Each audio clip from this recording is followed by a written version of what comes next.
Programme मनाऊं छू बराबर बदन गुजराती आवड़े ने आपको पता चलेगा नहीं चलो मैं क्यों मिला रहा हूँ क्योंकि इसमें से इस तरफ वाले जो पेशेंट है ना ये पूजा बेन फिर जिया बेन और काजल बेन वो तीनों को रिजल्ट मिल चुका है।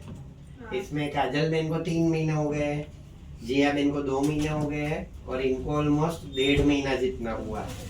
ठीक है अब ये 3 पेशेंट में भी स्टोरी अलग अलग है। सबसे पहले काजल बेन, उनको वजन की वजह से पीसीओडी था, जैसे वर्षा बेन आपको है, ठीक है, आपको है गुलनाज बेन, तो वो वाला पीसीओडी उनको था। तो उन्होंने काफी मेहनत करी, खुराक में ध्यान दिया, डाइटिंग किया और जो पहले वजन था उससे कम किया। तो उनको अभी प्रेगनेंसी का 3रा महीना है। लाओ तो अपनी सोनोग्राफी। तो आज उनका बच्चा भी 3 महीने का हो चुका है। ये उनका है काजल बेन का, बराबर। आपको पता चला सबको। फिर ये जिया बेन है दूसरे नंबर। अब काजल बेन को भी 1.5 महीने क्યારે બ્લીડિંગ થયું હતું તમારે?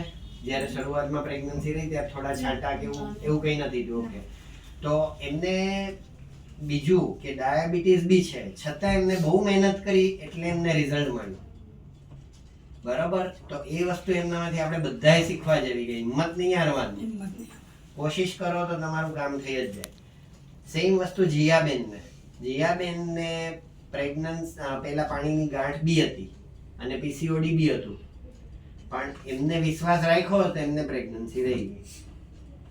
અને પછી છેલ્લો નંબર પૂજાબેનનો, પૂજાબેનને 4 વર્ષે રહ્યું છે, એમને પીસીઓડી હતું પણ એમને વજનના લીધે નહોતું। એને પાતળા પેશન્ટનો નહીં, ઘણીવાર પીસીઓડી હોય, બરાબર, તમારે થોડું ઘણું છે એવું છે। એટલે આ 3 પેશન્ટોએ મહેનત કરી, રિઝલ્ટ મળ્યું અને આને બી કાલ રિઝલ્ટ તો મળી ગયું છે, પણ હજી આપણે સોનોગ્રાફીમાં દેખાય એટલે ફાઇનલ। તો તમારે બધા આ 3 માંથી શું શીખવાનું છે કે પહેલેથી ધ્યાન સરખું રાખવાનું, ખોરાક સારો લેવાનો, આરામ રાખવાનો અને દવા રેગ્યુલર લેવાની। આ 3 પેશન્ટ એવા કે જેમ કીધું એમ દવા લીધી હશે તો એમને રિઝલ્ટ આપણી સામે છે।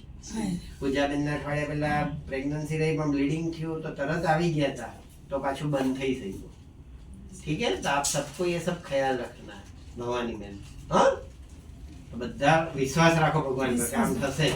હા, ચલો સારું, તો તમારે બધાએ પ્રેરણા લેવાની।